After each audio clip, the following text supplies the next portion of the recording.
पिछले कुछ दिनों से मैं ये देख रही हूँ कि राज्यों की भी सरकारें, केंद्र की भी सरकार, चाहे वो किसी भी पार्टी के, केंद्र में बीजेपी की है, राज्यों में चाहे कांग्रेस की सरकार हो, या फिर जिन राज्यों में बीजेपी या अन्य पार्टियों की सरकारें हैं, तो पिछले कई दिनों से तो ये खास तौर से अपने देश को आत्मनिर्भर बनाने के नाम पर तो जो गरीब हित की या गरीब कल्याण की जो ये योजनाएं लॉन्च इन्होंने की हैं, अभी माननीय प्रधानमंत्री जी ने कुछ दिन पहले की हैं, तो लेकिन मेरा ऐसा मानना है, जो मुझे रिपोर्ट मिल रही है ज़मीनी स्तर से, कि ये इनकी पब्लिसिटी तो बहुत हो रही है योजनाओं की, चाहे वो राज्य सरकारें कर रही हो, चाहे किसी भी पार्टी की हो या केंद्र की सरकार, तो इसकी पब्लिसिटी तो ये बहुत कर रहे हैं, लेकिन इसका लाभ जो सर्व समाज में से जो गरीब लोग हैं या ज़रूरतमंद लोग हैं, तो उन लोगों तक इसका लाभ नहीं पहुंच रहा है। अभी तो केवल प्रचार हो रहा है काफ़ी, मतलब तो केवल प्रचार से काम नहीं चलेगा। ये केवल प्रचार करते रहें, चाहे किसी भी पार्टी की सरकार हो, राज्यों में, केंद्र में बीजेपी की है कि हम गरीबों के लिए ये योजनाएं शुरू कर रहे हैं, और ख़ास तौर से देश को आत्मनिर्भर बनाने के लिए केवल योजनाओं के लॉन्च करने से काम नहीं चलेगा, बल्कि इसका लाभ गरीब व्यक्ति को, ज़रूरतमंद व्यक्ति को पूरा लाभ मिले। तो इसके लिए सरकार को इसकी मॉनिटरिंग बराबर करनी होगी। इसके बिना काम चलेगा नहीं, क्योंकि अभी जैसे उत्तर प्रदेश में उन्होंने कहा कि हम ये लाभ दे रहे हैं, लेकिन मुझे रिपोर्ट ये मिल रही है कि इसका लाभ इसका जो लाभ निष्पक्ष तौर से जो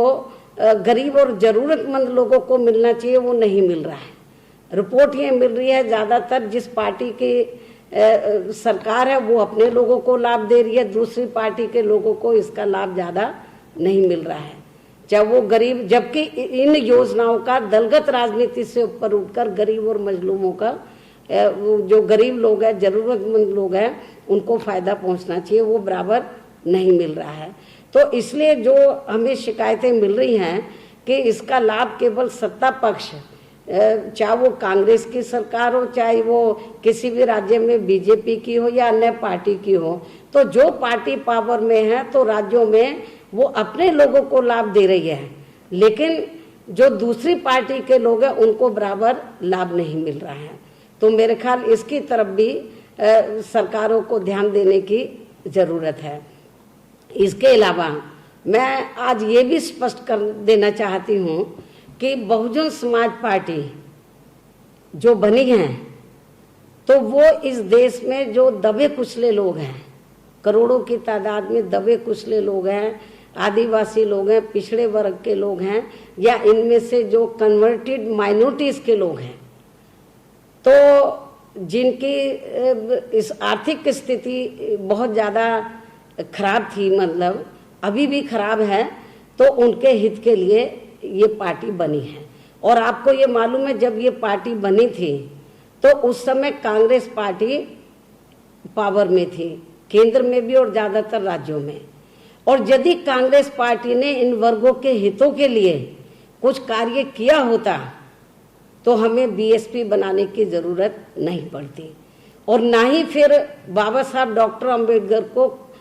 इनकी सरकार से कानून मंत्री के पद से इस्तीफा देना पड़ता। तो इसलिए बीएसपी की ये ज़रूरत पड़ी। और बीएसपी के बारे में जो ये कहा जाता है कि जब कांग्रेस पार्टी केंद्र की सत्ता में रहती है तो बीजेपी कहती है कि हम उसके हाथ का खिलौना बने हैं, जब बीजेपी केंद्र की सत्ता में रहती है तो कांग्रेस वाले कहते हैं कि बीएसपी उनके हाथ का खिलौना बनी है। मैं कांग्रेस और बीजेपी दोनों को ये बताना चाहती हूँ, दोनों पार्टियों को, कि बीएसपी किसी भी पार्टी के हाथ का खिलौना नहीं है। बीएसपी एक इंडिपेंडेंट और एक नेशनल लेवल की पार्टी है, और जिन लोगों के हित के लिए ये पार्टी बनी है, उनके हित के लिए ये पार्टी कार्य कर रही है। और ये इनकी पुरानी ये इनका पुराना आरोप है। तो जब बीजेपी सत्ता में रहती है तो कांग्रेस बीएसपी के ऊपर आरोप लगाती है, जब कांग्रेस सत्ता में रहती है केंद्र में तो बीजेपी आरोप लगाती है कि हम उनके हाथ का खिलौना बने। हम किसी के हाथ का खिलौना नहीं बने हैं, क्योंकि मुझे मालूम हुआ कि खास तौर से चीन को मुद्दे को लेकर जब हमारी पार्टी ने केंद्र सरकार का समर्थन किया, क्योंकि जो देश हित के मुद्दे हैं उसके बारे में हमारी पार्टी का, चाहे कांग्रेस पावर में रही हो केंद्र में, चाहे बीजेपी इस समय पावर में है, जब भी देश के हित के मुद्दे आए हैं तो हमने दलगत राजनीति से ऊपर उठकर कांग्रेस का भी साथ दिया और बीजेपी का भी हमने बराबर साथ दिया है। चीन के मुद्दे पर हम बीजेपी के साथ खड़े हैं, क्योंकि हमें देश हित में बीजेपी की सरकार जो भी फैसला लेगी हम उनके साथ में खड़े हैं। लेकिन अब कांग्रेस ये कहे कि इस मुद्दे पर उनके साथ बीएसपी खड़ी हो जाए, ये बिल्कुल इससे हम सहमत नहीं हैं, क्योंकि कांग्रेस उनकी हामी यहाँ नहीं मिला रही है। इसलिए कांग्रेस के लोग आए दिन कुछ ना कुछ बेहूदी बातें करते रहते हैं बीएसपी के बारे में, कि बीएसपी बीजेपी की एक वो प्रवक्ता के रूप में काम कर रही है। मैं कांग्रेस को ये बताना चाहती हूँ, कांग्रेस पार्टी को, कि बीएसपी न कांग्रेस की प्रवक्ता है रही है कभी, न बीजेपी की प्रवक्ता है, न कभी आगे भविष्य में भी न कांग्रेस बीजेपी अन्य किसी भी पार्टी की प्रवक्ता बीएसपी नहीं रहेगी, स्पोक्समैन नहीं रहेगी, नहीं रही है, ना आगे भी कभी रहने वाली। और इनको ये मैं बताना चाहती हूँ, बीएसपी जो है सही मायने में जो प्रवक्ता किसकी है, परम पूज्य बाबा साहब डॉक्टर अंबेडकर की मूवमेंट की है। मान्यवर श्री कांशीराम जी की त्याग और तपस्या की वो प्रवक्ता है, जिनके बताए हुए रास्ते पर ये पार्टी बनी है। तो इसलिए मैं सभी पार्टियों को ये कहना चाहती हूँ कि बीएसपी को ये ना सोचें कि हमारे लोग, मैं सभी पार्टियों को कहना चाहती हूँ कि ये इस किस्म की बयानबाजी करके या गलत आरोप लगाकर या इस किस्म की बेहूदी बात करके हमारे लोगों को गुमराह कर देंगे। मैं समझती हूँ कि बीएसपी के लोग अपनी जगह वो खड़े हुए हैं और वो गुमराह होने वाले कतई भी नहीं हैं, और बीएसपी के लोग इनको अच्छी तरीके से जवाब देना जानते हैं। बीएसपी के लोगों को ये मालूम है, और मैं कांग्रेस को भी ये बताना चाहती हूँ कि बीएसपी अपनी आइडियोलॉजी के हिसाब से चलती है। उन्हें शायद अभी मालूम नहीं है, कांग्रेस के लोगों को यदि मालूम है तो जानबूझ के वो शैतानी कर रहे हैं कि जब हमने उत्तर प्रदेश की जनता जब दोबारा से चुनाव में नहीं जाना चाहती थी, पिछले कुछ चुनाव हुए थे, तो हमने जब बीजेपी के साथ मिलकर सरकार बनाई, और जब उसके बाद जब ये तीसरी बार सरकार बनी मिली जुली, और उस समय केंद्र में बीजेपी पावर में थी, तो बीजेपी ये चाहती थी कि बीएसपी के साथ मिलकर चुनाव लड़ा जाए, लेकिन हमने मना कर दिया कि सरकार मिलकर बनाना एक अलग चीज़ है, लेकिन चुनाव लड़ना एक अलग चीज़ है। आपकी आइडियोलॉजी अलग है, हमारी आइडियोलॉजी अलग है। उन्होंने नाराज़गी जताई कि हमें सोचना पड़ेगा, हमने उनको सोचने का समय नहीं दिया, हमने अपनी सरकार खुद ही छोड़ दी थी। मैंने मुख्यमंत्री के पद से इस्तीफा दे दिया था। तो ये भी मालूम है कांग्रेस के लोगों को, अच्छी तरीके से मालूम है, लेकिन फिर भी क्योंकि उनको ये मालूम है कि बीएसपी बनी किसकी वजह से थी, कांग्रेस की वजह से। कांग्रेस ने यदि आज़ादी के बाद ईमानदारी निष्ठा से काम किया होता, और जो दबे कुचले लोग हैं, वीकर सेक्शन के लोग हैं और बैकवर्ड क्लास के लोग हैं, माइनॉरिटीज़ के लोग हैं, उनके हितों में कार्य किया होता तो हमें बीएसपी बनाने की ज़रूरत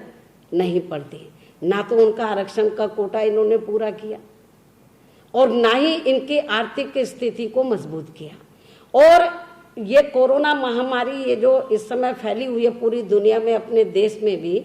और जब ये बीमारी फैली और बड़े पैमाने पर जब पूरे देश में, खास तौर से उत्तर प्रदेश और बिहार, जो और भी राज्यों के लोग थे जिन्होंने वहाँ से पलायन किया और अपने प्रदेश में वापस आए, जो प्रवासी लोग थे, वो क्यों आए? वो क्यों आए? वो इसलिए क्योंकि वहाँ की सरकारों ने उनका बराबर प्रबंध नहीं किया रहने का और खाने का। लेकिन सोचने की बात यह है कि उत्तर प्रदेश, बिहार, मध्य प्रदेश और ये हरियाणा और ये और भी राज्यों के लोग ये अपने राज्यों को छोड़कर ये कब गए थे रोटी रोजी के लिए? ये कब गए थे? ये तब गए थे जब केंद्र में और ज्यादातर राज्यों में कांग्रेस पावर में थी। और यदि कांग्रेस पार्टी सत्ता में रहते हुए इनके लिए रोटी रोजी का प्रबंध करती तो इनको दूसरे राज्यों में, बड़े बड़े नगरों में, महानगरों में रोटी रोजी के लिए नहीं जाना पड़ता। तो इसलिए काफी हद तक मैं कोई किसी पार्टी के ना पक्ष में बोल रही हूँ ना मैं किसी के विपक्ष में बोल रही हूँ। मैं एक तथ्यों के आधार पर सही बात में बोल रही हूँ कि ये जो भी कुछ देश के अंदर हो रहा है तो ये अपने देश में चाहे कांग्रेस पावर में रही हो, वो गलत अपनी नीतियों की वजह से वो सत्ता से बाहर हो गई। मेरा तो बीजेपी को भी यही कहना है कि उनको कांग्रेस पार्टी से सबक सीखना चाहिए। जिस प्रकार कांग्रेस पार्टी अपनी गलत नीतियों की वजह से आज वो सत्ता से बाहर है, तो उनको भी अपने आप में सुधार लाना चाहिए। उनके पद चिन्हों पर नहीं चलना चाहिए। जो वो वायदा करते हैं जनता को, उसको जमीन पर अमल में लाना चाहिए। आत्मनिर्भर बनाने की बात बहुत अच्छी बात है, केवल कहने से काम नहीं चलेगा, इसकी पब्लिसिटी से काम नहीं चलेगा, बल्कि अपने देश को आत्मनिर्भर बनाने के लिए बहुत कुछ इनको मेहनत करनी पड़ेगी, काम करना पड़ेगा। और जो भी योजनाएं इन्होंने लागू की हैं, केवल लागू करने से काम नहीं चलेगा, इसका लाभ लोगों तक पहुंचना चाहिए। इसके लिए इनको इसकी मॉनिटरिंग कमेटी अलग से बनानी चाहिए और सही लोगों तक लाभ मिलना चाहिए। इस ओर भी सरकार को ध्यान देना चाहिए। ये बात इसलिए मैंने ये कुछ तथ्यों को लेकर आज आपको प्रेस इसलिए मैंने बुलाई है और अपनी बात इसलिए रखी है क्योंकि जब भी मुझे थोड़ा समय हो जाता मीडिया में जाने के लिए, हालांकि मैं बीच बीच में ट्वीट करती रहती हूँ, लेकिन जब भी थोड़ा ज़्यादा समय हो जाता है तो हमारी कुछ विरोधी पार्टियाँ तो वो बीएसपी को सोचती हैं कि अपने हाथ का खिलौना बना लें, इसकी आड़ में फ़ायदा उठा लें, चाहे वो सत्ता हो या विपक्ष हो। बीएसपी किसी के हाथ का खिलौना नहीं बनेगी। बीएसपी की एक विचारधारा है और बीएसपी एक पॉलिटिकल पार्टी बाद में है, एक मूवमेंट पहले है। इसलिए बीएसपी के नाम पर जो लोग किस्म किस्म की राजनीति कर रहे हैं, मैं समझती हूँ उनको ये घिनौनी हरकत बंद करनी चाहिए। और मैं अपनी पार्टी के लोगों को भी सावधान करना चाहती हूँ कि आए दिन मीडिया में जो गलत किस्म की खबरें आ रही हैं, जो लोगों को गुमराह करने का, हमारे लोगों को जो गुमराह करने का प्रयास किया जा रहा है, उनसे वो सावधान रहें ताकि विरोधी पार्टियों के मंसूबे कभी भी पूरे ना हो सके। तो इन्हीं कुछ जरूरी बातों पर जानकारी देने के लिए, मुद्दों पर मैंने अपनी बात आज आप लोगों के सामने रखी है। धन्यवाद।